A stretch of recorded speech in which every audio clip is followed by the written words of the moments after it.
कर अच्छा लगले। एक बात और यहाँ पर है जे रमोल वाली के प्रसंग है जे रमोल वाली रेडियो मिथिला में एक कार्यक्रम रहे बड़ा पॉपुलर रहे जेकर नाम अहाँ कहलिए जे दामोदर जी, या सुनील। सुनील यादव के कहै छलिए जी जी तो अहाँ से वही नाम से किया करल गई चूंकि अहाँ के अपने जनकपुर एफएम में बहुत पॉपुलर जी प्रोग्राम जी रहे जी सर वही नाम से हम नहीं कर लगलिए। अच्छा। वो रेडियो में करे ओकर आवाज दबल रहे लेकिन हमर आवाज खुलल रहे। तो लोग सब कहला लागल। हम जगह जगह स्टेज पर जाके करिए रमोल वाली अले रमोल वाली कतनो कहबो आ रमोल वाली तो दोसर कोई चलबे छै ममता नाम छै हम तो प्लीज डोंट माइंड टेना मेनी नहीं मैडम अहाँ छी रमोल वाली। अच्छा। तो दर्शक हमर नाम रमोल वाली देलकै सर।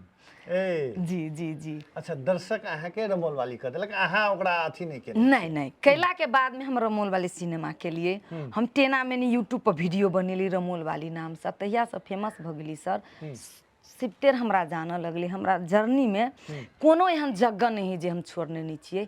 चाहे विद्यापति समारोह के लेल अपने हमरा रांची कही हम 2 बेर गेल छी गुवाहाटी 3 बेर गेल छी छत्तीसगढ़ हम 2 बेर गेल छी जोरहाट एगो नागालैंड साइड में पड़ै छै मैथिली समारोह मनबै छै ओहि ठाम हम गेल छी। इंडिया के कोनो एहन जगह नहीं छै जेठाम मैथिल विद्यापति समारोह मनबैत हो या रीना यादव रमोल वाली नहीं गेल हो।